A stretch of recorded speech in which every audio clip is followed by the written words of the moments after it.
Por la palabra de Dios fueron hechos los cielos y la tierra, y todo lo que existe, existe por el poder de su palabra. Es en esa seguridad y en esa necesidad que diariamente buscamos en las páginas de la Biblia encontrarnos con Dios y su palabra para ser reavivados. Hoy nos dedicamos al segundo capítulo del libro de Esther. Antes vamos a orar. Padre nuestro que estás en los cielos, pedimos que nos asistas con tu Espíritu al meditar en tu palabra. Lo agradecemos en el nombre de Jesús. Amén. Hoy nos dedicamos al capítulo 2 del libro de Esther. En este capítulo, Esther es proclamada reina. Dice el primer pasaje: después de estas cosas, sosegada ya la ira del rey Asuero, se acordó de Vasti de lo que ella había dicho y de la sentencia contra ella. Entonces dijeron los criados del rey: busquen para el rey jóvenes de buen parecer, nombra al rey personas en todas las provincias de su reino que lleven a todas las jóvenes vírgenes de buen parecer a Susa. Y bueno, eso le agradó al rey. Conforme a la costumbre y a la cultura de aquellos días, el rey seleccionaba entre lo que consideraban lo mejor de un grupo numeroso de postulantes.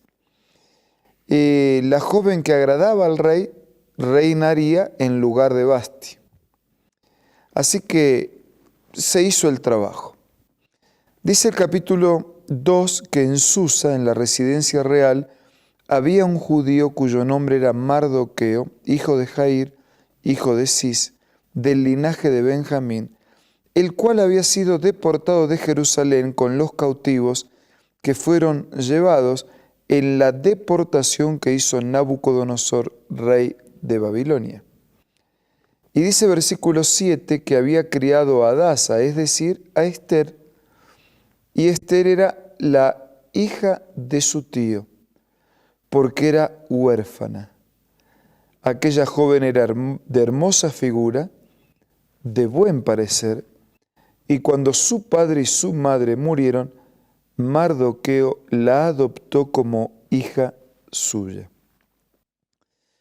Sucedió entonces que cuando se divulgó el mandamiento y el decreto de traer las jóvenes como postulantes a reina, Esther también fue llevada a la casa del rey y se la puso al cuidado de Hegai, el guardián de las mujeres.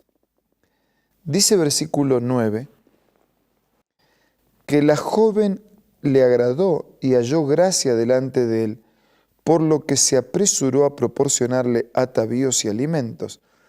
También le dio doncellas de la casa del rey y la llevó con sus doncellas a lo mejor de la casa de las mujeres.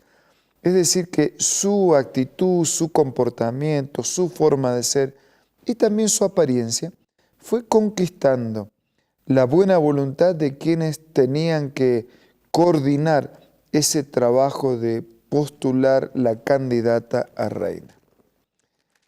El versículo 10 dice que Esther no declaró cuál era su pueblo ni su parentela, porque Mardoqueo le había mandado que no lo dijera, no sea que por los prejuicios ella quedara fuera de las oportunidades. En el versículo 11 dice que cada día Mardoqueo se paseaba delante del patio de la casa de las mujeres para ver cómo trataban a Esther y estar seguro de que estuviera siendo bien tratada. El proceso de preparación de las chicas, de las jóvenes, continúa conforme a la cultura y conforme a la legislación de aquel entonces. Después del tiempo indicado, cada una de las jóvenes se presentaba por turno ante el rey Asuero. Dice el versículo 15 que cuando llegó el turno de presentarse ante el rey, Ester, hija de Abijail, tío de Mardoqueo, quien la había tomado por hija, ninguna cosa pidió, sino que le indicó a Ejai, que era eunuco del rey y guardián de las mujeres. Ester se ganaba el favor de todos los que la veían, insisto, no solo por su apariencia física, sino por su comportamiento, por su actitud, por el brillo de sus ojos, por su forma de ser. Fue pues Ester llevada ante el rey Asuero al palacio y dice que ella fue la seleccionada entre todas. El versículo 17 expresa: el rey amó a Ester más que a todas las otras mujeres, halló más gracia, benevolencia que todas las demás vírgenes delante del rey, quien puso la corona real sobre su cabeza y la hizo reina en lugar de Vasti. Ofreció luego el rey un gran banquete en honor de Ester a todos sus príncipes y siervos. Rebajó los tributos a las provincias y repartió mercedes conforme a la generosidad real.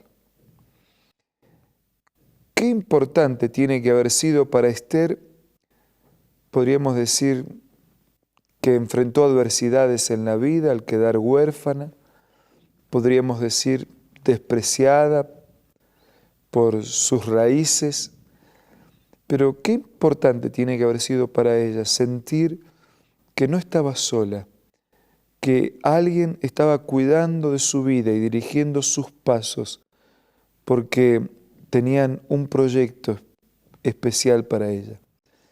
Qué importante tiene que haber sido para Ester, aquella humilde sierva, transformada en reina, sentir que aún en medio de las adversidades podía contar con la ayuda, con la presencia, con la bendición de Dios.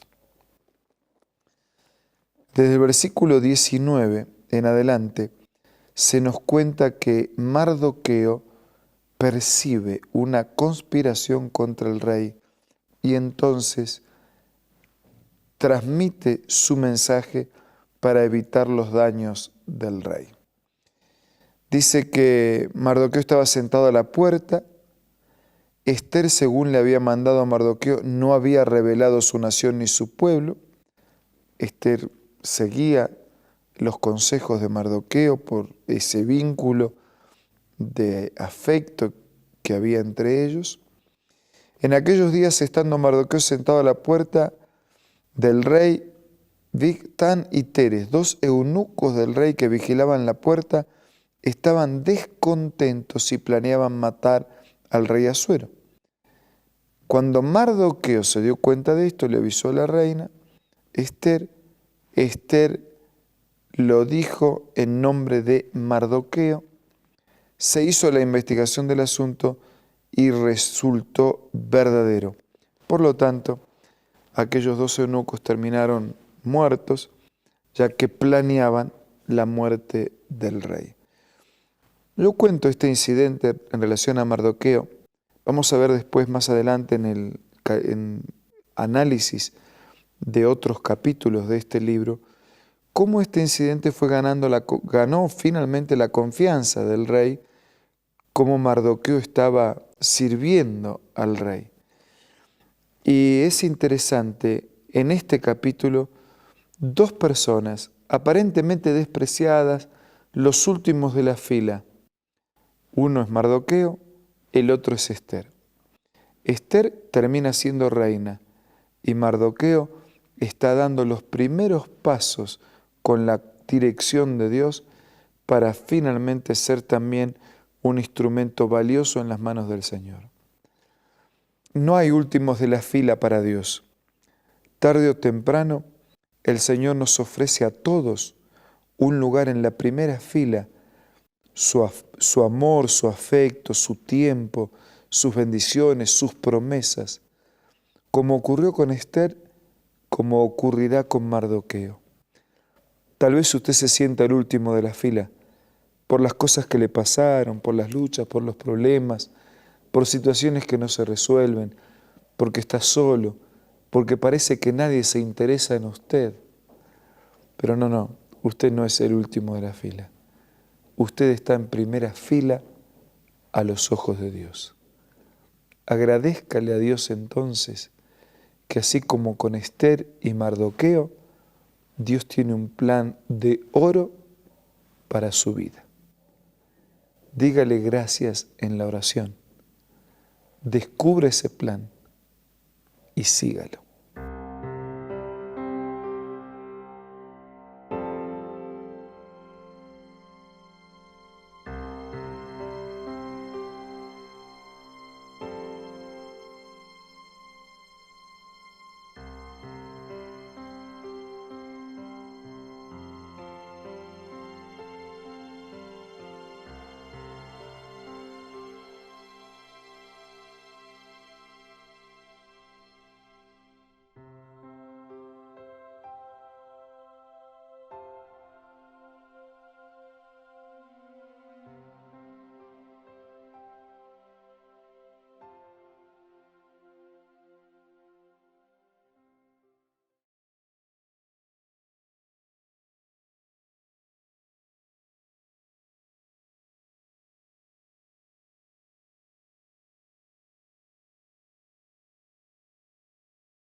Padre nuestro que estás en los cielos, gracias, porque como con Esther y Mardoqueo, tú tienes un plan de bendición para todos nosotros. Ayúdanos a sintonizar contigo para que tus planes se cumplan, para nuestra felicidad, para el propósito de nuestra vida y para nuestro destino de eternidad. Bendice a todos nuestros amigos, te lo pido y te lo agradezco en el nombre de Jesús. Amén. Muchas gracias por acompañarnos mañana tras mañana. Nos reencontramos mañana para seguir siendo reavivados por su palabra.